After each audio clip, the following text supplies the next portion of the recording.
السلام عليكم ورحمة الله وبركاته. الحمد لله رب العالمين، الصلاة والسلام على أشرف الأنبياء وسيد المرسلين نبينا محمد وعلى آله وأصحابه أجمعين. اللهم لا سهل إلا ما جعلته سهلا وأنت تجعل الحزن إن شئت سهلا. সম্মানিত উপস্থিতি, বর্তমান ফিতনার সময়ে ঈমানের উপরে টিকে থাকাটা, হেদায়েতের উপরে থাকাটা খুব কঠিন। তাতাদাআ আলাইকুমুল উমাম কামা তাতাদাআল আকালাতু আলা কাসআতিহা قالوا أمن قلة يا رسول الله قال لا ولكنكم كثير ولكنكم غثاء كغثاء السيل ينزع من قلوبهم الخوف ويزرع في قلوبهم الوهن قالوا وما الوهن يا رسول الله قال حب الدنيا وكراهية الموت. ফিতনার যুগে ওয়াজ মাহফিল গুলো তো হেদায়েতের আলোকবর্তিতা হওয়ার সক্ষমতা হারিয়ে ফেলছে। আমরা ওয়াজ মাহফিলে যাই শুধুমাত্র সুর শোনার জন্য। আল্লাহ রাব্বুল আলামিন কি বলেছেন সেটাও শুনি না, রাসূলুল্লাহ সাল্লাল্লাহু আলাইহি ওয়াসাল্লাম কি বলেছেন সেটাও শুনি না। শুধু সুরের জন্য আমরা মাহফিলে যাই অধিকাংশ। আল্লাহ রাব্বুল আলামিন সূরা ফাতিহা আমরা প্রত্যেকটি সালাতের প্রত্যেকটি রাকাতে আমরা তেলাওয়াত করি, ঠিক না? এই সূরা ফাতিহাতে আল্লাহ রাব্বুল আলামিন আমাদেরকে একটি দোয়া শিখিয়ে দিয়েছেন। এই আয়াতের অর্থ অনেকেই না জানার কারণে আজীবন আমরা এই আয়াত তিলাওয়াত করলাম ঠিক, কিন্তু আয়াতের মর্মটা আমরা বুঝতে পারি না। রব্বুল আলামিন পবিত্র কোরআনের ফজিলত আমরা সকলেই জানি, কিন্তু সূরা ফাতিহা যেটা পবিত্র সালাতের প্রত্যেকটি রাকাতে তেলাওয়াত করতে হয়, সেই সূরা ফাতিহাতে একটি আয়াত আল্লাহ তাআলা আমাদেরকে দোয়া শিখিয়ে দিয়েছেন, ইহদিনাস সিরাতাল মুস্তাকিম। সবাই বলেন, কি বলেছেন?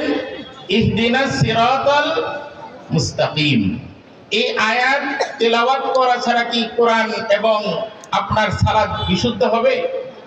হবে না। অর্থ হলো, রব্বুল আলামিন আপনি মেহেরবানি করে আমাকে হেদায়েত দান করুন। ইহদিনাস সিরাতাল মুস্তাকিম, আল্লাহ আমাদেরকে আপনি হেদায়েত দান করুন। প্রশ্ন হলো, আমি তো হেদায়েতের উপরে রয়েছি, মুসলমান, এই জন্যই সালাত আদায় করছি, তাহলে আল্লাহ রাব্বুল আলামিন আমাকে বারবার হেদায়েতের জন্য দোয়া করার জন্য কেন বললেন? হেদায়েতের দোয়াটা এটা একজন মুসলমানের জন্য সবচেয়ে গুরুত্বপূর্ণ দোয়া। ইহদিনাস সিরাতাল মুস্তাকিম, হে আল্লাহ আমাদেরকে হেদায়েতের উপরে আপনি সঠিক পথে পরিচালিত করুন। কারণ রাসূলুল্লাহ সাল্লাল্লাহু আলাইহি ওয়াসাল্লামকে প্রশ্ন করা হয়েছিল যে উনার 20-25টি চুল সাদা বর্ণ ধারণ করেছিল। আবু বকর রাদিয়াল্লাহু তাআলা আনহু জিজ্ঞাসা করতেছেন, কাদ শিবতা ইয়া রাসূলুল্লাহ, ইয়া রাসূলুল্লাহ আপনি এত তাড়াতাড়ি বুড়া হয়ে গেলেন? তখন রাসূলুল্লাহ সাল্লাল্লাহু আলাইহি ওয়াসাল্লাম উত্তর দিলেন, শাইয়াবাতনি হুদুন ওয়া আখওয়াতুহা, আমি তো বৃদ্ধ হয়ে গেলাম। সূরা হুদ এবং সূরা শূরার মতো কিছু সূরাতে এমন কিছু আদেশ রয়েছে যে আদেশের কারণে আমি বৃদ্ধ হয়ে গেলাম। সে আদেশটা কি? আদেশটা হলো আল্লাহ রাব্বুল আলামিন রাসূলুল্লাহ বলেন, সবাই বলেন সাল্লাল্লাহু আলাইহি ওয়াসাল্লাম, সবাই জোরে বলেন সাল্লাল্লাহু আলাইহি ওয়াসাল্লাম। আল্লাহ রাব্বুল আলামিন বলতেছেন, ফাস্তাকিম কামা উমিরত, ইয়া রাসূলুল্লাহ আপনি সঠিক পথে থাকুন। আল্লাহ রাব্বুল আলামিন নবীকে বলতেছেন সঠিক পথে থাকার জন্য। রাসূলুল্লাহ সাল্লাল্লাহু আলাইহি সাল্লাম বলেন, এই সঠিক পথে থাকার যে কঠিন, এই কঠিনের দিকে চিন্তা করে আমি মুহাম্মদুর রাসূলুল্লাহ বৃদ্ধ হয়ে গেলাম। তাহলে ইহদিনাস সিরাতাল মুস্তাকিম প্রত্যেকটি রাকাতে আমি তেলাওয়াত করি, অর্থ বুঝি না, এটার যে মর্মার্থ সেটাও বুঝি না, যার কারণে সালাত আদায় করি ঠিকই, কিন্তু সালাত আমাদের জীবনে কোনো পরিবর্তন আনে না। ঠিক কিনা কথাটা? ইহদিনাস সিরাতাল মুস্তাকিম, হে আল্লাহ আমাদেরকে সঠিক পথ দেখান। কারণ ইসলামের উপরে আসাটা এটা সহজ। আমরা আল্লাহর কাছে মুসলমান হওয়ার জন্য চেয়েছিলাম, আল্লাহ রাব্বুল আলামিন মেহেরবানি করে আমাদেরকে মুসলমানের ঘরে জন্ম দিয়েছেন। ঠিক কিনা কথাটা? না চাইতে আল্লাহ তাআলা আমাদেরকে হেদায়েতের উপরে রেখেছেন। বলেন আলহামদুলিল্লাহ। কিন্তু এই হেদায়েতের উপরে টিকে থাকাটা কঠিন। ঠিক কিনা কথাটা? হেদায়েতের উপরে ইস্তিকামাত থাকাটা কঠিন। ইতিহাস বড় নির্দয়। ইতিহাসে দেখা গিয়েছে, অনেক মানুষকে দেখা গিয়েছে যারা এক সময় খুব ভালো আকীদার উপরে ছিলেন, অনেক বড় সংগঠন করেছেন, অনেক কিছু লিখেছেন, নিজেকে গবেষক দাবি করেছেন, কিন্তু একটা সময় শয়তানের প্ররোচনায় এবং ইহুদি শিয়াদের কিছু ঐতিহাসের উপরে নির্ভর করে তাফসীরও ভুল করেছেন। সাহাবায়ে কেরাম রাদিয়াল্লাহু তাআলা আনহুর উপরে বিশুদ্ধার করার কারণে তিনি ইহদিনাস সিরাতাল মুস্তাকিম থেকে পদচ্যুত হয়ে গেছে। তাবলীগের বিষয়টাও আমরা জানি। তাবলীগটা শুরু হয়েছিল ইহদিনাস সিরাতাল মুস্তাকিমের উপরে, কিন্তু একজন মানুষ ইহদিনাস সিরাতাল মুস্তাকিম থেকে সরে যাওয়ার কারণে তার যে অনুসারী লক্ষ লক্ষ মানুষ তারাও ইহদিনাস সিরাতাল মুস্তাকিম থেকে বের হয়ে গিয়েছে। কথা ঠিক কিনা? ইহদিনাস সিরাতাল মুস্তাকিম। মাদ্রাসার ছাত্রদেরকে আমি অনুরোধ করব, যেহেতু এটা মাদ্রাসার মাহফিল, আপনারা যেহেতু কোরআন হাদিস তেলাওয়াত করছেন, কোরআন পড়ার জন্য এসেছেন, হাদিস পড়ার জন্য এসেছেন, আপনারা দুনিয়াবি কোনো সার্টিফিকেট অর্জনের জন্য আসেন নাই। ইহদিনাস সিরাতাল মুস্তাকিম, আল্লাহ তাআলা আমাকে আপনাকে সঠিক পথে পরিচালিত করুন। বলেন আমিন। সিরাতে মুস্তাকিমের উপরে টিকে থাকাটা খুব কঠিন, খুবই কঠিন। এই জন্যই দেখেন রব্বুল আলামিন পবিত্র কোরআনে একটি আয়াতকে এনেছেন 33 বার। কতবার? ফাবিআইয়ি আলাই রাব্বিকুমা তুকাযিবান। রব্বুল আলামিন প্রয়োজন ছাড়া কোনো জিনিসকে বাড়তি এনেছেন কেন? ফাবিআইয়ি আলাই রাব্বিকুমা তুকাযিবান আল্লাহ তাআলা এতবার বললেন কেন জানেন? কারণ আমরা হলাম অত্যন্ত ইন্নাহু কানা যালুমান জাহুলা। আমরা রব্বুল আলামিনকে ভুলে যাই, তার নিয়ামতকে ভুলে যাই। ফাবিআইয়ি আলাই রাব্বিকুমা তুকাযিবান। আল্লাহ বলছেন, হে জিন এবং ইনসান, তোমরা তোমাদের প্রভুদের কোন কোন নিয়ামতকে অস্বীকার করবে? এই আয়াতটা রব্বুল আলামিন আমাদেরকে 33 বার পবিত্র কোরআনে স্মরণ করিয়ে দিয়েছেন। বান্দা, তোমার প্রতিটি মুহূর্ত আমার নিয়ামতের উপর নির্ভর করে। তোমার চোখ একটি নিয়ামত, তোমার কান নিয়ামত, তোমার শরীরের রক্ত চলাচল নিয়ামত, তোমার কিডনি নিয়ামত, তোমার ফুসফুস নিয়ামত, তোমার কলিজা নিয়ামত, তোমার সমস্ত অঙ্গ প্রত্যঙ্গ নিয়ামত। বান্দা যখন মনে করে যে রব্বুল আলামিনের নিয়ামতের মধ্যে রয়েছি, তখন কিন্তু সে আলহামদুলিল্লাহ রাব্বিল আলামিন। এই জন্য রব্বুল আলামিন 33 বার আমাদেরকে স্মরণ করিয়ে দিয়েছেন যে বান্দা, আমার নিয়ামতকে অস্বীকার তুমি করতে পারো না। কিন্তু সমস্যা হয়, আমরা রব্বুল আলামিনের নিয়ামত ভোগ করি, কিন্তু ইবাদত করতে গেলে এমন ভাবে ইবাদত করি মনে হয় আমরা আল্লাহর উপরে করুণা দেখাচ্ছি। ঠিক কিনা কথাটা? আমরা মানুষকে খুশি করার জন্য, এই পৃথিবীতে মানুষকে খুশি করার জন্য কত চেষ্টা করি, কত কথা বলি, কিন্তু রব্বুল আলামিন আল্লাহ তিনি আমাদেরকে সৃষ্টি করেছেন, আমরা তার সত্যিকারের নিয়ামতগুলো মনে রাখি না। এই জন্যই রব্বুল আলামিন আমাদেরকে শিখিয়ে দিয়েছেন। পবিত্র কোরআনের সবচেয়ে উত্তম সূরা কোনটি? সূরা ফাতিহা। কোনটি উত্তম সূরা? সূরা ফাতিহার সর্বপ্রথম আয়াত কোনটি? আলহামদুলিল্লাহি রাব্বিল আলামিন। আল্লাহ তাআলা শিখিয়ে দিয়েছেন সর্বশ্রেষ্ঠ সূরার সর্বপ্রথম আয়াতে আমাদেরকে আল্লাহর প্রশংসা করার জন্য শিখিয়ে দিয়েছেন। তো যেটা বলতেছিলাম, ইহদিনাস সিরাতাল মুস্তাকিম, সিরাতে মুস্তাকিমের উপরে থাকাটা, আমাদের আকীদা যদি আমরা সঠিক না রাখতে পারি তাহলে সিরাতে মুস্তাকিম থেকে অদচ্যুত হওয়ার সম্ভাবনা অত্যন্ত প্রবল। সম্মানিত উপস্থিতি, সুর দিয়ে অনেক ওয়াজ শুনবেন, আমরা সুর জানি না, তো কোরআন হাদিসের কিছু কথা বলেছে, সুরের তালে হারিয়ে কোরআন হাদিসের কথা আর মনে থাকে না। কিন্তু আজকে একটা বিষয়ের উপরে যেটা শুরু করেছি, ইহদিনাস সিরাতাল মুস্তাকিম, সিরাতে মুস্তাকিমের উপরে টিকে থাকাটা বর্তমানে অত্যন্ত কঠিন। ফিতনার যুগে সিরাতে মুস্তাকিমের উপরে টিকে থাকাটা কি কঠিন। একজন খতিব তার খাতাবাত নিয়ে সে সঠিক আমানত পালন করতে পারে না, একজন ইমাম তার ইমামতির দায়িত্ব পালন করতে পারে না, একজন মাদ্রাসার মুহতামিম, একজন মাদ্রাসার শিক্ষক বা যে কোনো ধর্মীয় কাজে যারা নিয়োজিত, তারাও তো আমরা ঠিক মতো আমানতদারি এবং আমানত ঠিক করতে পারি না। কারণ ওই যে রব্বুল আলামিনের কাছে আমাদের একটাই দোয়া, ইহদিনাস সিরাতাল মুস্তাকিম। আল্লাহ যেভাবে মেহেরবানি করে আমাকে হেদায়েতের উপরে রেখেছেন, আল্লাহ মৃত্যু পর্যন্ত যেন আমি হেদায়েতের উপরে থাকতে পারি সেই তৌফিক আমাকে দান করেন। এটাই হলো আয়াতের অর্থ। একটা ঘটনা বলে আমি শেষ করে দেব।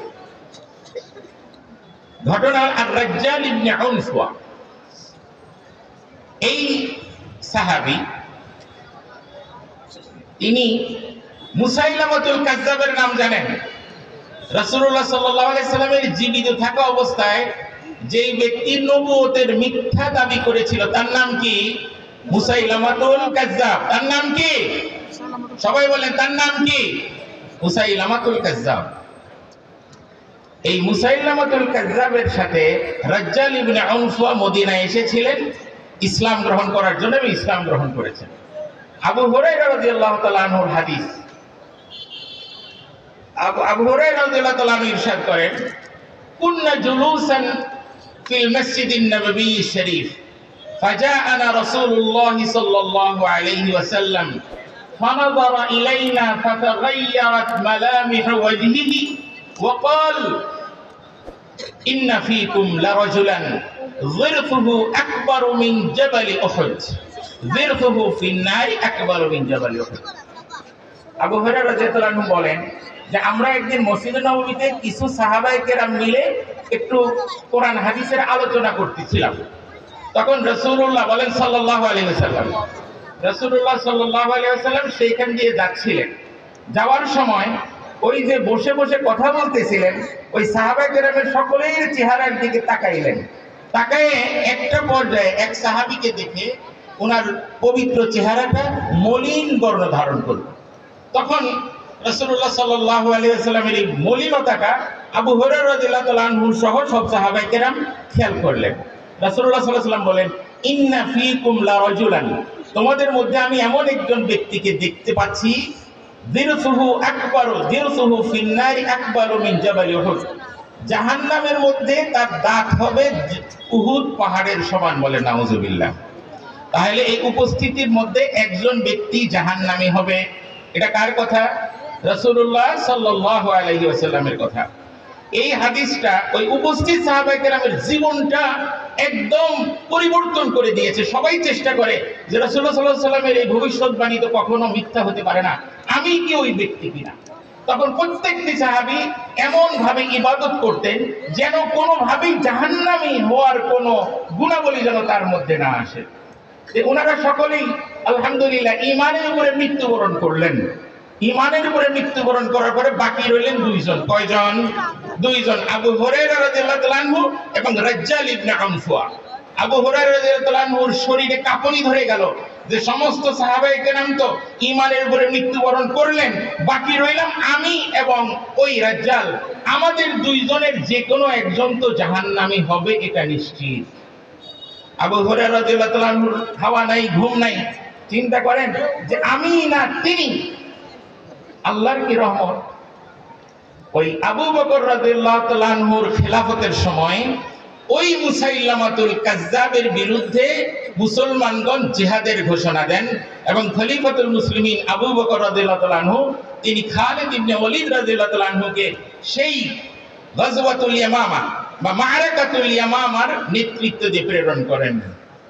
সেই দলের মধ্যে আবু হুরায়রা রাদিয়াল্লাহু তাআলা আনহু ছিলেন এবং ওই রাজ্জাল ইবনে আউনফুও ছিল। আবু হুরায়রা রাদিয়াল্লাহু তাআলা আনহু খেয়াল করেন যে ওই ব্যক্তি কি করে, আমি কি করি, আমি যেন এমন কোনো কাজ না করি আমি যেন জাহান্নামে না যাই। ওই রাজ্জাল ইবনে আউনফুও যখন ওই মুসাইলামাতুল কাজ্জাবের কাছে গেল, মুসাইলামা তো জানে যে এটা তো আমার বংশীয় লোক, তখন তাকে বিভিন্ন প্রলোভন, টাকা পয়সা সোনা দানা তার সামনে এনে দিয়ে বলল যে রাজ্জাল, তোমাকে আমি এত অর্থ দেব, তুমি শুধু একটা হাদিস বলবা। কি বলবা? কিছুই করতে হবে না, আমার পক্ষে তরবারিও ধরতে হবে না, শুধু একটা হাদিস বলবা যে রাসূলুল্লাহ সাল্লাল্লাহু আলাইহি সাল্লাম বলেছেন যে মুসাইলামাতুল কাজ্জাব বা মুসাইলামাও নবুয়তের অংশীদার। বলে নাউজুবিল্লাহ। রাজ্জাল ইবনে আউনফুয়া স্বীকার করলেন এটা তো কোনোভাবেই সম্ভব না, কারণ রাসূলুল্লাহ সাল্লাল্লাহু আলাইহি সাল্লাম ইরশাদ করেছেন আনা খাতামুল আম্বিয়াই ওয়ালা নাবিয়্যা বা'দি। কারণ আমি, রাসূলুল্লাহ সাল্লাল্লাহু আলাইহি সাল্লাম বলেন যে সমস্ত আম্বিয়াদের সর্বশেষ হলাম আমি এবং আমার পরে আর কোনো নবী নাই, আমার পরে আর কোনো নবী নাই। কোন মুসলমান যদি বিশ্বাস করে যে মুহাম্মদুর রাসূলুল্লাহ সাল্লাল্লাহু আলাইহি ওয়াসাল্লামের পরে আর কোন নবী আছে তাহলে সে মুসলমান না কাফের? সে কাফের। কাফের। নবীর পরে নবী নাই, নবীর পরে কি নবী নাই। গোলাম আহমদ কাদিয়ানী সে দাবি করেছে, মিথ্যা নবুয়তের দাবি করেছে। সুতরাং আমরা এই হাদিসের আলোকে, কোরআন এবং হাদিসের অসংখ্য আয়াত এবং হাদিসের আলোকে আমরা বলবো যে গোলাম আহমদ কাদিয়ানী কাফের এবং কাদিয়ানীরা কাফের। ঠিক কিনা কথাটা? সময় হয়েছে, আমরা বিগত সরকারের যুগে এই কাদিয়ানীদেরকে রাষ্ট্রীয়ভাবে অমুসলিম ঘোষণা করতে পারিনি, কিন্তু আল্লাহর রহমত এই বিগত ছাত্র জনতার এই আন্দোলনের কারণে বাংলাদেশ এখন দ্বিতীয়বার যেহেতু স্বাধীনতা লাভ করেছে, আমি এই সুযোগে ওই স্বাধীনতা, এই 24-এর স্বাধীনতায় যেই ছাত্র জনতা প্রায় 2000 যারা পৃথিবী থেকে চলে গিয়েছেন তাদের, মুসলমানদের রূহের মাগফিরাত কামনা করি। আল্লাহ তাআলা তাদেরকে সবাইকে মাফ করে দিলে বলেন আমিন। সুতরাং এই বর্তমান অন্তর্বর্তীকালীন সরকারের সময় অনেক পুরাতন দাবি দাওয়াগুলো মানুষজন আলহামদুলিল্লাহ আন্দোলন দিয়ে বা লেখালেখি করে সেটাকে আলহামদুলিল্লাহ আদায় করে নেওয়া যাচ্ছে। যাচ্ছে কি যাচ্ছে না? আলহামদুলিল্লাহ হজের বিষয়টা সহজ হয়ে গেল, ইমাম মুয়াজ্জিনদের ভাতাও তৈরি হয়ে যাবে। আস্তে আস্তে আমাদের মাওলানা মুফতি আব্দুল মালিক রহমতুল্লাহ হাফিজাহুল্লাহ উনিও বাইতুল মুকাররমের একজন যোগ্য খতিব হিসেবে নিয়োগ পেলেন। সুতরাং আমরা সকলেই যারা ফেসবুক চালাই, যারা বিভিন্ন সামাজিক মাধ্যম চালাই, আমরা একটাই আওয়াজ তুলবো যে কাদিয়ানীরা কাফের, রাষ্ট্রীয়ভাবে কাদিয়ানীদেরকে কাফের ঘোষণা করা হোক। ঠিক কিনা কথাটা? নবীর পরে নবী নাই, নবীর পরে নবী নাই। রাজ্জাল ইবনে আউনফুয়া সে বলল যে আমি তো মুসাইলামাকে নবী মেনে নিতে পারি না, কারণ রাসূলুল্লাহ সাল্লাল্লাহু আলাইহি সাল্লাম বলেছেন হাদিসের কথা। মুসাইলামা নতুন আরেকটা ষড়যন্ত্র করে তার কাছে গিয়ে বলল যে রাজ্জাল, তুমি যদি এই হাদিসটা বলো যে রাসূলুল্লাহ সাল্লাল্লাহু আলাইহি সাল্লাম তিনি নবুয়তের ক্ষেত্রে আমাকে অংশীদারি করে গিয়েছেন, এই শব্দটা যদি বলো, আমার এই ইয়ামামা এলাকার অর্ধেকের মালিক তোমাকে বানিয়ে দেব। ইহদিনাস সিরাতাল মুস্তাকিম। আমরা সকলেই ইহদিনাস সিরাতাল মুস্তাকিম পাঠ করি, কিন্তু মৃত্যুর আগ পর্যন্ত আমি কি হেদায়েতের উপরে টিকে থাকতে পারবো, নাকি আমি কোনো ফিতনার কারণে পথভ্রষ্ট হয়ে যেতে পারি, আমার আকীদাও নষ্ট হয়ে যেতে পারে, আমি কোনো নারীর কোনো ফাঁদে পড়ে ঈমান হারা হয়ে যেতে পারি, আমি কোনো সরকারি কোনো চাকরির জন্য আমি আমার ঈমান হারা হয়ে যেতে পারি, বিভিন্ন ফিতনার কারণে আমরা ঈমান হারা হয়ে যেতে পারি। রব্বুল আলামিন মেহেরবানি করে দোয়াটা আমাদেরকে শিখিয়ে দিয়েছেন, ইহদিনাস সিরাতাল মুস্তাকিম। রাজ্জাল ইবনে আউনফুয়া সে গরীব ছিল, চিন্তা করলো যে সামান্য একটা শব্দের কারণে তরবারিও ধরতে হবে না, কিছুই করতে হবে না, শুধু একটা শব্দ বলবো, যেই শব্দের কারণে ইয়ামামা এলাকার অর্ধেক সম্পত্তির মালিক হয়ে যাব। সমস্যাটা কোথায়? ইন্না আহাদাকুম যিরতুহু ফিন নারি আকবার মিন জাবাল উহুদ। ওই যে রাসূলুল্লাহ সাল্লাল্লাহু আলাইহি ওয়াসাল্লাম ইরশাদ করেছিলেন, আবু হুরায়রা রাদিয়াল্লাহু তাআলা খেয়াল করতেছেন যে দাজ্জালের চলাফেরা তো আমার ভালো লাগছে না, আলহামদুলিল্লাহ, ভালো না লাগুক, ভালো আমি চাই না যে ভালো লাগুক। এই দাজ্জাল ইবনে উনফুয়া শেষ পর্যন্ত মুসাইলামাতুল কাজ্জাবের প্ররোচনায়, তার বিভিন্ন প্রলোভনায় এবং তার বিভিন্ন ষড়যন্ত্রে শেষ পর্যন্ত দুনিয়া আখিরাত সব কিছু হারিয়ে ওই হাদিসের ওই মিথ্যা হাদিস বর্ণনা করলো যে হ্যাঁ আমি মুহাম্মদুর রাসূলুল্লাহ সাল্লাল্লাহু আলাইহি ওয়াসাল্লামকে বলতে শুনেছি, তিনি বলেছেন যে নবুয়তের কিছু অংশ মুসাইলামাকেও দেওয়া হয়েছে। বলেন নাউজুবিল্লাহ। একজন মানুষ মুসাইলামা তার সময় গিয়ে এই দাজ্জাল মুসলমান হয়েছিলেন। মুসলমান হয়ে এতদিন তার ইবাদত বন্দেগী, তার টুপি দাড়ি পাগড়ি কপালে সেজদার দাগ, কিন্তু কোনো কিছুই কিন্তু শেষ পর্যন্ত টিকে থাকতে পারলো না। ভাইরা আমার, মনে করিয়েন না যে আমি টুপি দাড়িওয়ালা, আমি খতিব, আমি আলেম, আমি এত বড় বক্তা, আমি কেন হেদায়েত থেকে বের হয়ে যেতে পারি? নাউজুবিল্লাহি মিন যালিক। আমার অনুরোধ থাকবে কওমি মাদ্রাসার তালাবাদের প্রতি বিশেষ করে, যে আপনারা কোরআন এবং হাদিসের শিক্ষার জন্য এসেছেন। আপনাদের উপরে, আপনাদের বিরুদ্ধে শয়তান সবচেয়ে বেশি যেটা ষড়যন্ত্র করার চেষ্টা করবে আমাকে এবং আপনাকে যেন কোরআন হাদিস থেকে বের করে নিয়ে যায়। ঠিক কিনা কথাটা? বর্তমানে ফিতনার যুগে বিভিন্ন রকম ফিতনা, রাজনৈতিক ফিতনা, আকীদার ফিতনা। এই যে আমরা কওমি মাদ্রাসার ছাত্ররা মাদ্রাসায় এসেছি পড়াশোনা করার জন্য, কি করার জন্য? পড়াশোনা করার জন্য।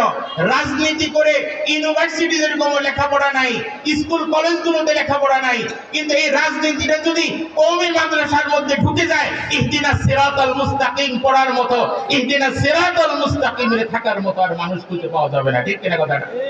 এই জন্য ইহদিনাস সিরাতাল মুস্তাকিম এই আয়াতটা আজ থেকে যখন তেলাওয়াত করবেন, পবিত্র সেই সালাতের মধ্যে মনোযোগ দিয়ে তেলাওয়াত করবেন, আল্লাহর কাছে হৃদয় থেকে কান্না করে দোয়া করবেন, আল্লাহ আমি যেন দাজ্জাল ইবনে উনফুয়া যেন না হই। তখন আবু হুরায়রা রাদিয়াল্লাহু তাআলা যখন দেখলেন যে এই দাজ্জাল ইবনে উনফুয়া সে দুনিয়ার লোভে রাসূলুল্লাহ সাল্লাল্লাহু আলাইহি সাল্লামের উপরে মিথ্যা হাদিস আরোপ করলো, ঠিক কিনা? রাসূলুল্লাহ সাল্লাল্লাহু আলাইহি সাল্লাম ইরশাদ করেছেন, মান কাযাবা আলাইয়া মুতাআম্মিদান ফালইয়াতাবাওয়া মাকআদাহু মিনান নার।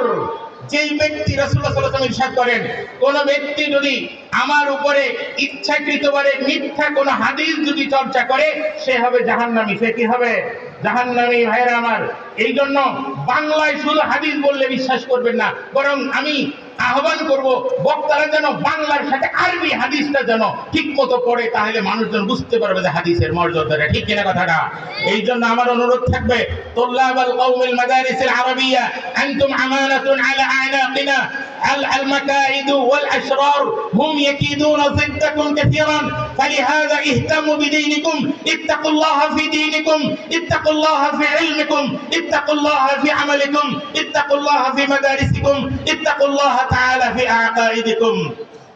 কওমি মাদ্রাসার ছাত্রদের প্রতি আমার বিশেষ অনুরোধ থাকবে, আপনারা আরবি চর্চা বেশি করে করবেন, বেশি করে আরবি ভাষা শিখবেন, তাহলে দাওরা হাদিস পাস করার পরেও আপনারা কোরআন এবং হাদিসটা ঠিক মতো অধ্যয়ন করতে পারবেন। ঠিক কিনা কথাটা? দাওরা হাদিস পর্যন্ত আজকে খতমে বুখারী হবে, খতমে বুখারীর পরে চলে যাবেন, কেউ হয়তো তাখাসসুস পড়বেন কি পড়বেন না, কিন্তু যদি আপনি মনে করেন আমার এলেম শেষ, আমার তলাবুল এলেমটা শেষ হয়ে গিয়েছে, আপনি হলেন মূর্খ। আপনার এলেম আজ থেকে শুরু।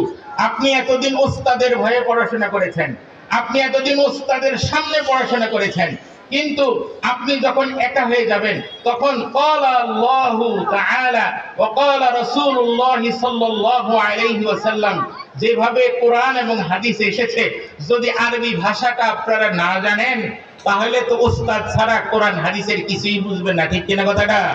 এই জন্য আপনাদের কাছে অনুরোধ থাকবে, আরবি ভাষার উপরে অত্যন্ত গুরুত্ব দেন, ভালো মতো আরবি শেখেন। মনে রাখবেন ফিতনার যুগে ইহদিনাস সিরাতাল মুস্তাকিমের উপরে টিকে থাকাটা অত্যন্ত কঠিন। ইহদিনাস সিরাতাল মুস্তাকিম। এই ফিতনার যুগে একজন সাহাবী রাদিয়াল্লাহু তাআলা আনহু রাসূলুল্লাহ সাল্লাল্লাহু আলাইহি ওয়াসাল্লামকে জিজ্ঞাসা করেছিলেন, মান নাজাত ইয়া রাসূলুল্লাহ। এই যে ফিতনার হাদিসগুলো রাসূলুল্লাহ সাল্লাল্লাহু আলাইহি ওয়াসাল্লাম বললেন, শেষ জামানায় সকালবেলা মুসলমান থাকবে, ইউসবিহু মুসলিমান ওয়া ইউমসি কাফিরান, সকালে মুসলমান থাকবে, বিকেলে কাফের হয়ে যাবে, ইউসবিহু কাফিরান ওয়া ইউমসি মুসলিমান। আবার অনেক সৌভাগ্য ব্যক্তিও দেখা যাবে যে সকালে কাফের ছিল, বিকেলে আল্লাহ রাব্বুল আলামিনের মেহেরবানিতে সে মুসলমান হয়ে গিয়েছে। ঠিক কিনা কথাটা? এই ফিতনার যুগে আমরা তো আমাদের নাজাত কি, আমরা পরিত্রাণ কিভাবে পেতে পারি, এই হাদিসটাও আপনাদের কাছে শিখিয়ে দিয়ে যাচ্ছি। ওমান নাজাত ইয়া রাসূলুল্লাহ, ওই ফিতনার যুগে আমি নাজাত পাবো কিভাবে? রাসূলুল্লাহ সাল্লাল্লাহু আলাইহি সাল্লাম তিনটি জিনিস শিখিয়ে দিলেন। কয়টি জিনিস? কয়টি জিনিস শিখিয়ে দিলেন? তিনটি। এক নম্বর হলো আমসিক আলাইকা লিসানাক। এক নম্বর হলো আপনি আপনার জবানটাকে কন্ট্রোল করবেন। কি করবেন? কথা কম বলবেন। মিন হুসনি ইসলামিল মারই তারকুহু মা লা ইয়ানিহি, অপ্রয়োজনীয় কথা না বলাটা মুসলমানের সৌন্দর্য। মান সাকাতা সালিমা ওয়া মান সালিমা নাজা, যে চুপ থাকে সে পরিত্রাণ পায়। ঠিক কিনা কথাটা? কথা বলতে গেলেই বিপদ শেখায়ত হয়ে যায়। কথা কম বলবেন। কি বলবেন? এই আমসিক আলাইকা লিসানাকার আরো একটি ভাবার্থ হইতে পারে, জিহ্বাটাকে বড় হইতে দেওয়া যাবে না। জিহ্বা বড় হইতে দেওয়া যাবে না অর্থ আমরা যেন হালাল হারাম বেঁচে চলি। বর্তমানে তো আমরা আলেমেরা এমন হয়ে গিয়েছি যে ভালো কোনো জায়গায় বড় টেবিলে বড় দস্তরখানায় খাবার দিলে আমরা গোগ্রাসে আমরা গিলে ফেলি, জিজ্ঞাসা করি না এই খাবারগুলো কোত্থেকে আসলো, এই খাবারের মালিককে, যিনি আমাকে খাবার খাওয়াচ্ছেন তার ইনকাম সোর্স হালাল কিনা হারাম, এটা কি কেউ জিজ্ঞাসা করি? আমরা জিজ্ঞাসা করি না। মনে রাখবেন, ইবাদত বন্দেগী যতই করেন না কেন, যদি আপনি হারাম খাবার খান আপনার ইবাদত কি কবুল হবে? ইবাদত কবুল হবে না। রাসূলুল্লাহ সাল্লাল্লাহু আলাইহি ওয়াসাল্লাম বলেছেন, ইয়াতু শুতান গুবরান, আরাফাত ময়দানে চুল উস্কো খুস্কো ভাবে হাজী সাহেবানরা যান, সেখানে তো ইহরাম পরা অবস্থায় কোনো টুপি পরা যায় না, চিরুনি দেওয়া যায় না, আতর মাখা যায় না, উস্কো খুস্কো ভাবে ইয়ারফাউ ইয়াদাইহি ইলাস সামা, আরাফাত ময়দানে আসরের পরে আকাশের দিকে তাকিয়ে হাত উঠিয়ে বলে, ইয়া রব, ইয়া রব, ও আল্লাহ আমার ব্যবসায় উন্নতি দেন, আল্লাহ আমাকে এটা দেন ওটা দেন।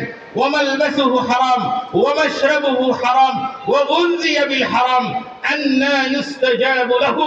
রাসূলুল্লাহ সাল্লাল্লাহু আলাইহি ওয়াসাল্লাম বলেন, বান্দা তুমি আমার উম্মত, তুমি আরাফাত ময়দানে হাত উঠিয়েছো, চুল উস্কো খুস্কো ধুলোমলিন চেহারা, হাত উঠিয়েছো প্রভুর দরবারে, কিন্তু তোমার ইহরামের কাপড় হারাম টাকা দেখে না, তুমি এতিমের মাল আত্মসাৎ করেছো, তুমি ব্যবসায়ী, তুমি তোমার কর্মচারীদের ঠিক মতো বোনাস দাও নাই, তুমি কর্মচারীদের ঠিক মতো বেতন বোনাস দাও নাই, তোমার ইনকাম হারাম, তুমি এসেছো আমার কাছে হাত উঠার জন্য, তোমার রক্ত হারাম টাকা দিয়ে, তোমার শরীরের পোশাক আশাক হারাম টাকা দিয়ে। রাসূলুল্লাহ সাল্লাল্লাহু আলাইহি ওয়াসাল্লাম আশ্চর্যবোধক প্রশ্ন করেন, আন্না ইউস্তাজাবু লাহু, কিভাবে কবুল হবে? প্রশ্ন করেছেন কে? কিভাবে কবুল হবে? সুতরাং খুব বেশি হজ করলেই যে আপনি আল্লাহর কাছে প্রিয় হয়ে যাবেন এটা প্রমাণিত নয়, বরং আপনি হালাল ভাবে জীবন, আপনার জীবনে একবার হজ ফরজ। কে বলেছে আপনাকে প্রতি বছর ফ্যাশনের মতো প্রতি রমজানে উমরায় যাওয়ার জন্য? কে বলেছে আপনার পাশের বাড়ির মহিলা, বিধবা মহিলা তার সন্তানকে নিয়ে দিতে পারে না? আপনি প্রতি বছর ফ্যাশনের জন্য যান মক্কা মুকাররমায়, খেজুর আনেন, জায়নামাজ আনেন, টুপি তসবিহ আনেন, কিন্তু আপনার আত্মীয়ের মধ্যে অনেক এতিম রয়েছে, তাদেরকে আপনি খবর দেন না। এলাকাতে মাদ্রাসায় এতিমরা কিভাবে খায়, কিভাবে চলে, এটাতে আপনি খোঁজ নেন না। প্রতি বছর আপনি ফ্যাশনের মতো উমরাতে যান, হজে যান। কে বলেছে? আপনাকে আপনার ফরজ আদায় হয়েছে, বাকি আপনার কর্তব্য হলো গরিব মিসকিনদের হক আদায় করা। ঠিক কিনা কথাটা? এই জন্য ভাইরা আমার, আমসিক আলাইকা লিসানাক, খবরদার, ইবাদত কেন কবুল হয় না? আমি বক্তা, আমরা উলামায়ে কেরাম, আমাদের ইবাদত কেন কবুল হয় না? কারণ আমরা হারামের সাথে জড়িত থাকি। আমরাও যাই, এমন জায়গায় যাই, মসজিদ মাদ্রাসার অধিকাংশ জায়গায়, আপনাদের এলাকাটা মাশাআল্লাহ বড় বড় হুজ্জাজে কেরাম, ওনারা আলহাজ, অনেক বড় বড় দানবীর, ওনাদের সমস্ত ইনকাম সোর্স হালাল। কিন্তু বাংলাদেশে দেখা যায় অধিকাংশ মসজিদের সভাপতি হয় ঘুষখোর, সুদখোর। ঠিক কিনা কথাটা? এসি দরকার, এসি দরকার ওই দলের সভাপতির কাছে, ও হলো কালো টাকার মালিক। এসি দিতে হবে, এই বিদেশি টাইলস দিতে হবে। মনে রাখবেন, হারাম টাকা দিয়ে এসি কেনার চেয়ে, হারাম টাকা দিয়ে এই যে আপনার টাইলস কেনার চেয়ে, আপনি যদি সোনের ঘরের টিনের ঘরের যে মসজিদে যদি আপনি কেনা টাকা, বর্তমানে মাসাজিদুন আমিরাতুন ওয়া হিয়া খরাবুন আনিল হুদা, রাসূলুল্লাহ সাল্লাল্লাহু আলাইহি ওয়াসাল্লাম বলেছেন মসজিদ হবে একটার চেয়ে একটা বড়, একটার চেয়ে একটা বড় সুন্দর মসজিদ হবে। বিদেশি ফানুস, বিদেশি টাইলস, বিদেশি জানালা, 30 কোটি, 100 কোটি, 300 কোটি টাকার মসজিদ মানে আমরা অহংকার করি, কিন্তু সেই টাকাগুলো এসেছে ওই রাঘববোয়াল যারা এতিমের, সেই এতিমের জমাজমিগুলো দখল করে নিয়েছে। ঠিক কিনা কথাটা? বড় লোকেরা ঢাকায় বড় বড় মসজিদ করে দেয়, অথচ দেখা গেল যে সে রাঘববোয়াল হাজার হাজার এতিম অসহায় মানুষের জমাজমি দখল করে তারা আজকে হাজার হাজার কোটি টাকার মালিক হয়েছে। ঠিক কিনা কথাটা? সুতরাং আমসিক আলাইকা লিসানাক, সভাপতি সেক্রেটারির বাসায় দাওয়াত খাইতে যাওয়ার আগে কওমি মাদ্রাসার ছাত্রদের কাছে আমার অনুরোধ থাকবে, না খেয়ে থাকেন, আবু হুরায়রা রাদিয়াল্লাহু তাআলা আনহুর মতো না খেয়ে থাকেন, আপনার ইবাদতের মধ্যে বরকত হবে, আপনার ইলমের মধ্যে বরকত হবে। কোথায় যদি দাওয়াত দেয় জিজ্ঞাসা করবেন যিনি দাওয়াত দিয়েছেন তার ইনকাম সোর্স হালাল কিনা হারাম, এটা আপনাকে জিজ্ঞাসা যদি না করেন আপনার ইলমের নূর কমে যাবে। ঠিক কিনা কথাটা? ইলমের নূর কমে যাবে। আমসিক আলাইকা লিসানাক ওয়ালিয়াসআকা বাইতুক, নাজাতের 3টি উপায়। কয়টি উপায়? 1 নম্বর কথা কম বলা। 1 নম্বর কি? কথা কম বলা, হালাল হারাম বেশি চলা। 2 নম্বর ওয়ালিয়াসআকা বাইতুক, তোমার ঘর যেন তোমার জন্য প্রশস্ত হয়। অর্থ হলো তুমি অধিকাংশ সময় প্রয়োজনে ঘরের বাহিরে যাইও না, তুমি তোমার ঘরেই অবস্থান করো। কোথায় অবস্থান করো? বর্তমান যুগ তো এমন হয়ে গিয়েছে কেউ আর ঘরে থাকতে চায় না। ঠিক না? কেউ ঘরে থাকতে চায় না। ওই চায়ের দোকান, ওই টেলিভিশনের আড্ডা, ওই বন্ধু বান্ধবের সাথে ওই পাবজি বা ফ্রি ফায়ার খেলার জন্য আড্ডা, কেউ ঘরে থাকতে চায় না। আর যারা ঘরে থাকে তারাও অনেকাংশ গুনাহের সাথে জর্জরিত। ঠিক কিনা কথাটা? বাবা মাকে দেখায় বই পড়ছি, কিন্তু মা যখনই দরজাটা আড়ালে চলে যায় সাথে সাথে বইয়ের নিচে থেকে বের হয় জাহান্নামের দরজা। ঠিক কিনা? এক একটা মোবাইল জাহান্নামের দরজা, এক একটা মোবাইল কি জাহান্নামের দরজা। মনে রাখবেন, ভালো কাজে ব্যবহার করলে আলহামদুলিল্লাহ, কিন্তু অধিকাংশ আমরা ফিতনার যুগে, ফেসবুকের যুগে, ইউটিউবের যুগে এবং এই ফিতনার যুগে আমরা মোবাইলের কারণে ধ্বংস হয়ে যাচ্ছি। রাসূলুল্লাহ সাল্লাল্লাহু আলাইহি ওয়াসাল্লাম বলেন নাজাতের উপায় হলো ওয়ালিয়াসআকা বাইতুক, তোমার ঘর যেন তোমার জন্য প্রশস্ত হয়। তাহলে নাজাতের 1 নম্বর, আমার সাথে একটু হাদিসটা একটু মুখস্থ করে দেন বাংলাতেই। 1 নম্বর কি? 1 নম্বর কি? কথা কম বলা। বলেন 1 নম্বর কথা কম বলা। 1 নম্বর হাদিস শিখে যাবেন, প্রত্যেকটা মাহফিল থেকে একটা দুইটা হাদিস শিখে যাবেন। আমরা জীবনে কতগুলো মাহফিল শুনেছি, ঠিক কিনা? প্রত্যেকটা মাহফিল থেকে যদি একটা করে নসিহত নিয়ে ঘরে যাইতাম, বলে হুজুর এমন সুন্দর সুর, জিজ্ঞাসা করা হয় যে কোন বিষয়ে আলোচনা করেছে, হুজুর তা তো জানি না, কিন্তু সুরটা সুন্দর ছিল। তাহলে ওয়াজ নসিহতের যেটা আসল উদ্দেশ্য যেটা ছিল কোরআন হাদিসের যেটা আলোচনা শোনা, সেটা না বাদ দিয়ে আমরা শুধু সুর শুনতে যাই। আর এই ভাইরাল বক্তাগুলো আমাদের মাথা এত খারাপ করে দিল যে তারা তো নিজেও হেদায়েতে নাই, তাদের কথার মধ্যে কোনো তাসির আছে? বলেন কোনো তাসির আছে? কোনো তাসির নাই। আমি যে কথা বলতেছি, আমি তো কোনো ভাইরাল কোনো বক্তা না, আমি সাধারণ একজন গবেষণা করি, সিরাতের উপরে কিছু গবেষণা করি। কোথাও যদি কথা বলার সুযোগ দেয় 2-4-5 মিনিট কথা বলি। আমাদের আল্লামা খতিবে বাঙ্গাল জুনায়েদের হাবিব হাফিজাহুল্লাহ তাআলা এসে যাচ্ছেন, এই সময় পর্যন্ত আমাকে টাইম দেওয়া হয়েছে। তো যাই হোক, 2 নম্বর যেটা বললাম, 1 নম্বর হলো কথা কম বলা। 1 নম্বর কি? কথা কম বলা। 2 নম্বর হলো ঘরের ভিতরে বেশি থাকা, অর্থাৎ মাদ্রাসার ছাত্ররা আপনার মাদ্রাসার বাহিরে অযথা যাবেন না, কারণ মাদ্রাসার পরিবেশটা একটা জান্নাতি পরিবেশ। এইখানে কোনো বেগানা নারী ঘোরার জন্য আসতে পারবে, কিন্তু বাজারে যান, সেখানে গেলেই ফিতনা শুরু হয়ে যাবে। এই জন্য শয়তান আপনাদেরকে ওই নারীর ছবি ধরে, রাসূলুল্লাহ সাল্লাল্লাহু আলাইহি ওয়াসাল্লাম বলেছেন আন-নিসাউ হিবালাতুশ শাইতান, চারিদিকে খালি জাল পেতে রাখে। নারীরা হলো শয়তানের জাল। নারীরা কিসের জাল? শয়তানের জাল। আর এই নারীরা খুব সহজে আপনার কাছে এমন ভাবে আসে, বাবাও জানে না, মাও জানে না, যে আপনি একাই 10টা মেয়ের সাথে প্রেম করতেছেন, ঠিক না কথাটা? সেটা কিসের মাধ্যমে? ওই জাহান্নামের রাস্তার মাধ্যমে। জাহান্নামের দরজা কি? জাহান্নামের দরজা কি? মোবাইল। যুবক ভাইরা আমার, যুবক বন্ধুরা আমার, এক সময় আপনিও বাবা হবেন। আপনি যদি চান যে আপনি বাবা হবেন, আপনার সন্তানটা মোবাইল দেখে দেখে হিজড়া হয়ে যায়, তাহলে আপনিও মোবাইল 10টা কিনে নেন, আমার কোনো আপত্তি নাই। কিন্তু যদি চান যে বিয়ে করবেন, বউ আপনাকে খাট থেকে লাথি মেরে ফেলে দিবে না। কারণ অধিকাংশ মোবাইলধারীরা নিজেদের যৌবনটাকে এমন ভাবে অপচয় করছে, আমাদের কাছে বিচার আসে যে বাসর ঘর থেকেই বউ তাকে লাথি মেরে ফেলে দিয়েছে, কারণ তার ভিতরে পুরুষত্ব আর নাই, ঠিক কিনা কথাটা? বর্তমান ওয়াজ কি শুনতে যাবেন? মোবাইলের ওয়াজ হলো সবচেয়ে বড় ওয়াজ। আজ থেকে এটা নিয়ে যান যে বাড়িতে যাব, মোবাইল ত্যাগ করব, কারণ আমার ভবিষ্যৎ প্রজন্ম যেন নষ্ট না হয়, ঠিক কিনা কথাটা? আজকে আপনি যদি মোবাইল দেখেন, আপনার সন্তানও দেখবে যে আমার বাবা তো মোবাইল দেখেছে, আমার বাবাও এরকম নষ্ট ছিল, সুতরাং আমার অসুবিধাটা কোথায়? এই জন্য ভাইয়েরা আমার, এই অশান্তির কারণ হলো মোবাইল। অশান্তির কারণ কি? ঘরে বেশি বেশি থাকবেন, বাহিরেই হলো ফিতনা। 3 নম্বর নাজাতের উসিলা কি? শুনবেন, শুনবেন। শর্ত হলো কোন একজন এখান থেকে মাদ্রাসায় অন্ততপক্ষে 100 টাকা না দিয়ে হলেও যাবেন না, এটা আমার অনুরোধ। এই 3 নম্বরটা বলবো, এটা কিন্তু ফ্রি বললাম। শেষে একটা অনুরোধ থাকবে যে আমরা মোবাইলে কত টাকা ভরি। আমরা এখনই তো ছাত্ররা আসার পথে দেখতেছি যে ছোট ছোট বাচ্চারাও স্পিড খাচ্ছে, ঠিক কিনা? 30, 35, 40 টাকা দাম। অথবা বার্গার খেতে যাবে, পোড়া মুরগি খেতে যাবে, কত টাকা খরচ করে না? সেই টাকা থেকে বাঁচিয়ে মাদ্রাসাতে আজকে অন্ততপক্ষে 100 টাকা করে দিয়ে, কমপক্ষে 100 টাকা দিয়ে যাবেন, এটা হলো আমার দাবি।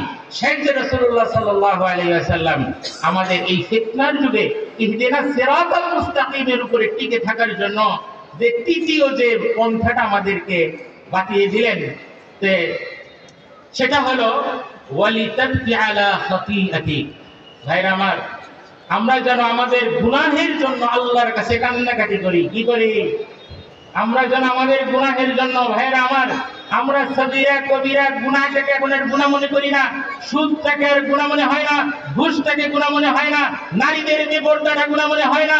অথচ একজন নারীর জন্য 24 ঘন্টার গুনাহ হলো বেপরদা থাকা, ঠিক কিনা কথাটা?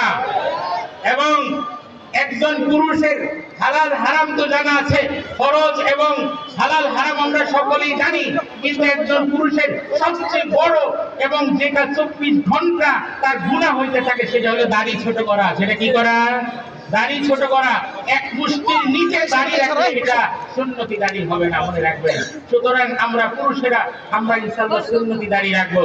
দাড়ি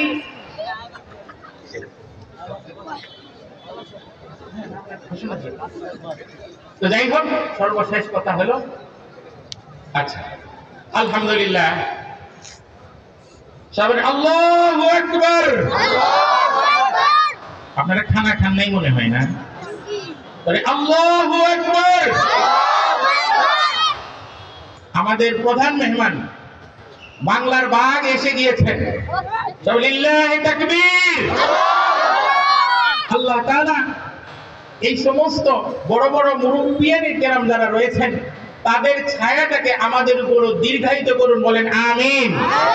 হকের কথা সকলেই বলতে পারে না, মাশাআল্লাহ। আমাদের এই কিছু উলামায়ে কেরাম মাশাআল্লাহ, ওনারা এই হক কথা বলার কারণে জেল খেটেছেন, কিন্তু হক থেকে তিনারা এক মুহূর্ত পিছপা হন নাই।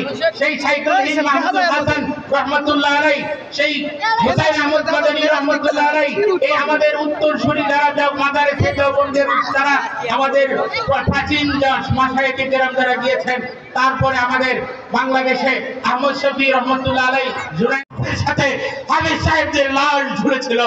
এই হাজার হাজার হুজ্জাজ হুফাজে কেরামের জীবন দানের কারণে আজকে স্বাধীন বাংলাদেশ আমরা পেয়েছি। সেই 24-এর এই গণ অভ্যুত্থানে সেই হাজার হাজার শহীদদের সাথে কওমি মাদ্রাসার 70 জন ছাত্র জনতা যেইভাবে ছাত্র আলেমায়ে কেরাম জীবন দিয়েছেন, এই জন্য এটাকে বলা হয় কওমি মাদ্রাসা। এই কওমি মাদ্রাসা হলো হাফিজ হুজুর রহমাতুল্লাহ আলাইহির কথা মতো সফিনায়ে নূহ, নূহ আলাইহিস সালামের কি কিস্তি। কোথাও যদি ফিতনা আশেপাশে কোরআন আহলুল কোরআন বের হবে, তারা বলবে কোরআন ছাড়া আর কিছু মানি না। যে ব্যক্তি বলবে হাদিস অস্বীকার করবে সে কাফের কাফের কাফের। ঠিক কিনা কথাটা? কোরআন যদি মানে হাদিস যদি না মানে সে হলো কাফের। কেউ যদি হাদিস মানে কোরআন যদি না মানে সেও কাফের। ঠিক কিনা কথাটা? তারাকতু ফীকুম আমরাইন লান তাযিল্লু মা ইন তামাসসাকতুম বিহিমা কিতাবাল্লাহি ওয়া সুন্নতি। রাসূলুল্লাহ সাল্লাল্লাহু আলাইহি ওয়াসাল্লাম ইরশাদ করেন, আমি তো চলে যাচ্ছি, আমার কোন নবী আসবে না, আমার পরে আসবে আমার ওয়ারিস, ইলমি ওয়ারিস। ইন্নাল আম্বিয়া লাম ইওয়ারিসু দিনারা ওয়ালা দিরহামা ইন্নাহুম ওয়ারাসুল ইলমা। আল্লাহ রাসূল সাল্লাল্লাহু আলাইহি ওয়াসাল্লাম বলেন যে আম্বিয়ায়ে কেরাম আল উলামা ওয়ারাসাতুল আম্বিয়া, আম্বিয়া উলামায়ে কেরাম হলেন নবীদের ওয়ারিস, এবং আম্বিয়ায়ে কেরাম আলাইহিমুস সালাম টাকা পয়সা দিনার ও দিরহাম রেখে যান নাই, বরং ক্বালা আল্লাহু ক্বালা রাসূলুল্লাহ সাল্লাল্লাহু আলাইহি ওয়াসাল্লাম রেখে গিয়েছেন। যেটা পড়ানো হয় কোথায়? কওমি মাদ্রাসায়। কোথায় পড়ানো হয়? قال الله تعالى قال رسول الله صلى الله عليه وسلم। হাফিজ হুজুর উপরে আল্লাহ রাব্বুল আলামিন রহমত বর্ষণ করেন, বলেন আমিন। উনি যে একটা সুন্দর কথা বলে গিয়েছেন, কওমি মাদ্রাসাগুলো হলো এই কওমের ভরসার জায়গা। আশেপাশে আহলুল কোরআনেরা ফিতনা ছড়ানোর চেষ্টা করবে, তারা বলবে যে কোরআন মানি হাদিস মানি না। এই সমস্ত কাফিররা এই সমস্ত মাদ্রাসার বিরুদ্ধে অনেক অপপ্রচার চালাবে। এই কওমি মাদ্রাসা হলো এক একটা ইসলামের দুর্গ, কওমের দুর্গ। কারণ এই কওমের ঈমান এবং আমল রক্ষা করার দায়িত্ব কাদের? উলামায়ে কেরামের। কাদের দায়িত্ব? উলামায়ে কেরামের দায়িত্ব। কওমি মাদ্রাসার উলামায়ে কেরামের দায়িত্ব, মনে রাখবেন। এই জন্য তুল্লাবুল মাদারিসিল কওমিয়া, যারা এই কওমি মাদ্রাসাগুলোতে পড়াশোনা করেন, তাদের কাছে অনুরোধ থাকবে যে ইন্নামাল আমালু বিন্নিয়াত। দুনিয়া হাসিলের জন্য মাদ্রাসায় আসবেন না, আপনারা আল্লাহ এবং আল্লাহ তাআলা এবং রাসূলুল্লাহ সাল্লাল্লাহু আলাইহি সাল্লামের সন্তুষ্টির জন্য এই মাদ্রাসাগুলোতে লেখাপড়া করবেন। কারণ এদের সাথে মনে রাখবেন, যারা কওমি মাদ্রাসাগুলোতে দান দক্ষিণা করছেন তাদের উপরে আল্লাহ রাব্বুল আলামিন আদেশ আছে। কি বলেছেন? রাসূলুল্লাহ সাল্লাল্লাহু আলাইহি সাল্লাম একটা ছোট হাদিস বলে দেই, সেটা হলো কিছু গরীব সাহাবী ছিলেন, অসহায়, যেমন বিলাল ইবনে রবাহ, আম্মার ইবনে ইয়াসির রাদিয়াল্লাহু তাআলা আনহু, খাব্বাব ইবনে আরাজ রাদিয়াল্লাহু আনহু এবং আব্দুল্লাহ ইবনে মাসউদ রাদিয়াল্লাহু তাআলা আনহু। গরীব কিছু সাহাবায়ে কেরামের সাথে রাসূলুল্লাহ সাল্লাল্লাহু আলাইহি ওয়াসাল্লাম বসে কোরআন হাদিসের আলোচনা করতেছিলেন। ওই সময় কাফিরদের কিছু ওই আবু জাহাল, উতবা, শাইবা বড় লোকেরা যারা, তারা এসে বলে, ইয়া মুহাম্মদ, এই মুহাম্মদ এদিকে আসো তো, তোমার সাথে আমাদের একটা গুরুত্বপূর্ণ কথা রয়েছে। রাসূল বলে, আমার এখানে আসে? বলে, না, এই গোলাম বান্দিদের সাথে আমরা বসবো না। সমাজে কিছু মানুষ কিন্তু রয়েছে যারা এখনো ওই রকম অহংকার নিয়ে থাকে, মানুষকে মানুষ মনে করে না। ঠিক কিনা কথাটা? অথচ রাজার ভিখারি, মানে সকালবেলার ধনীর তুই ফকির সন্ধ্যাবেলা, অনেক ইতিহাস রয়েছে। তারা এক সময় তাঁত বলেছেন, তারা হাজার হাজার কোটি টাকার মালিক হয়ে গেছেন। ঠিক কিনা কথাটা?